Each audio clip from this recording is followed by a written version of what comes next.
Hi guys, it is Miriam here from Sweet Creations. I'm just putting together some Calla lilies that I've been working on, and I'm just about to start putting the stems on them. So I wanted to let you see how I do that, how I put on the stems. These are just some cold porcelain Calla lilies that I have been making. So the veiner that I've used is the one that I have from Sugar Delights. It's their large Calla veiner, so it measures about 5-6 inches for the petal end of it, and there's a pistil and everything mold that you can buy for the center. So I'm just doing the stems, and like I say, I just wanted to show you how I do those. The first thing that I do is I'm using cold porcelain. So I have coloured, first of all what I've done is I've made some of this cold porcelain here, which is from Catalina in Spain. It's a cold porcelain base, and you just add in your corn flour to it and mix it into to make your actual paste. So the idea on this, very clever, the idea on this is that it lasts an awful lot longer, where cold porcelain has quite a short shelf life. This here base you just mix up as you need it, so you can just make a little amount, wrap it up, and it's good to go then whenever you want to use it. And I will post Catalina's WhatsApp where you can contact her on it. I shall contact it. I'll place all the details on it, but it's basically her cold porcelain base that I've used. I've made some of the base up according to the recipe that Catalina provides, and then I have coloured the cold porcelain clay using the sap green oil paint from Wilton and Newton. So it gives me a nice fresh kind of a green paste. Now I've had this made for maybe a week or so, so it's gone nice and tight and nice and stiff for it. So I've got my paste ready. While I'm just preparing the stems for putting on the green, I'll just keep that wrapped up, and I shall keep it in a tub so that it's airtight. So just pop that there. When I've made my flowers, I've made them on an 18 gauge wire, so it's good and sturdy, and it's able to hold the weight of the flower. So I've got the pistil and I've got the flower there ready to go and ready for stemming. To stem it then, all that I do is I take some kitchen towel, paper towel or kitchen towel, or you know, some white serviette, something like that, and I just fold it over on itself, just that it's kind of a narrower layers of the kitchen towel, if you like, so it gives me just a narrow finish on it. And all I do then is I take some white florist tape, I place my paper towel along down on my stem. I am going to take some Mod Podge glue, so you can use a non-toxic water-based glue, and I'm just going to put a little small bit of the Mod Podge just down along the wire. Basically just so that the paper towel will stick to it. Obviously I'm coming within about 2 inches of the bottom of the wire, just that I want a little bit there that I can put it into Oasis to let it dry. Okay, so I've just painted that on. My paper towel then will place down on it like so. I'll take my white florist tape and I come up just a little bit from the base of the flower, just so I can get a nice seamless join.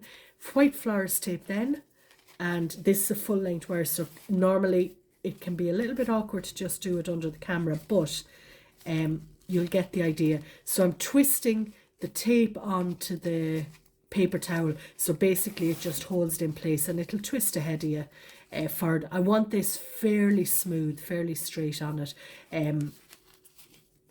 just so it'll give me a nice straight stem. So you just continue down to the base like so. Okay, and tear off, as I say, about 2 inches from the end. I leave that little bit of wire exposed just so that I have something to handle it and something for it to stick into the Oasis. Back over with another little small bit of white tape. And because these are cold porcelain, the great thing is, of course, they won't break, and they're very sturdy. So just give that a little bit of a roll, and we're ready then to put on our green stem. So put that aside for a second, and all I do for the green stem is I will take a piece of plastic. This is just a heavy duty kind of plastic bag that I've cut. I will dust that with corn flour like so. Take some of my green cold porcelain paste. So this again is the one from Catalina Angel, who's based in Spain, but she ships worldwide. So I'll just take a little piece of the cold porcelain paste, so it's roughly in diameter This is 4 centimeters, 3-4 centimeters of a piece, and I'll roll that into a sausage. My paste that I'm not using, wrap that back up and place it inside your container and the lid on, just so all the air is kept out from it. We'll just place that into the plastic bag. So we'll just place that into the plastic bag, and we'll dust over that with corn flour as well, just to make certain that it doesn't stick.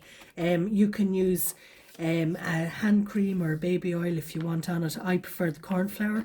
It just works better for me. And I just want to roll that down until it's about the length of my stem. So that's how I'm judging it, okay?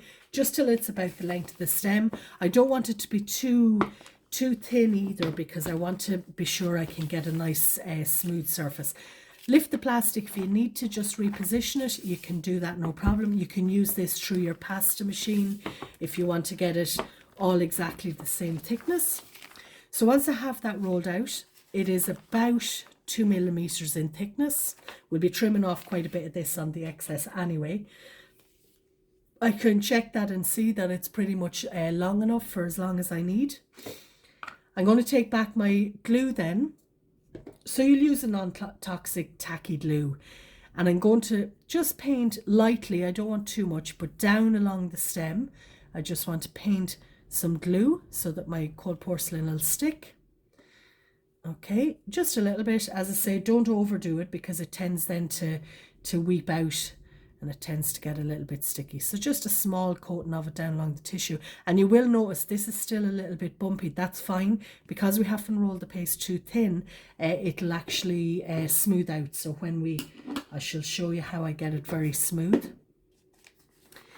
Peel this back, and then I can take off my cold porcelain. So I can get rid of the plastic. Tends to be a little bit of a juggling act, but I place this then down along my stem. Okay, and I would do the same process if I was doing sugar. I would do the same process. So this will lie down. If you turn it upside down, it's easier, because it just doesn't fight against you then so much. Place that glue down. Now you'll see we've a lot of excess. That's fine. And I've come up a little bit here on the neck of the flower, so we'll blend all that in now in just a second. So coming up there, where that's pinching in and meeting, I'll take a scissors and I shall just trim any of that excess. And again, cold porcelain blends beautifully, so it's quite easy to blend it. My excess then into the tub again, always keeping that away from the air, just so you don't, it doesn't dry. We'll squish that then, so that it will smooth for us and get it all blended in. Okay, make sure it's nice and stuck to the stem. And then what I do is I take a yoga block, because this is nice and tall and my flour won't bash off the table as I roll it. And what I do is I take my foam pad and I just over and back, and I'm putting a small little bit of pressure just on the stem that we're after creating, so you get this nice smooth stem. So you'll see how it's gone from quite rough to getting it to nice and smooth. And I use the yoga block. My hand is also under the head of the flower here. It won't fall or it won't break, but just that you know it catches. If you're doing this in sugar, you can use the very same technique, but you do just, you know, make sure it doesn't knock off your hand, and you'll get that nice and smooth, and you're also sticking it well to the paper. Little bit of excess there, that's fine, because we'll be trimming all that off anyway whenever it dries. So what I do then is, let's just pop him to one side, taking the little bit of water on my hands, and I'm just going to blend that into the head of the flower. So I'm just blending the green stem to the head. And because the cold porcelain, it blends really well, and I always have a tissue here just to hand, that if you do get a little bit extra water, you can still take it off. So the head of this flower I've made with Mamadora and Thai green, and the green stem I'm using Catalina's. It's just happens to be the two blends that I have to hand, so I'm using Catalina's cold porcelain. So I'm just blending that in wet hands, not too wet that you kind of start to dissolve it, but just enough that you can pull a little bit of a drag and you can blend that down. If it's a thing I've marked any of that, I can let that dry off a little small bit, and I can come back then and just blend it a little bit more. And once that's fully dry, I can still bend or bend the stem if I want to do that. And also I can dust them and shape them, but it just gives you that seamless kind of blend there on it.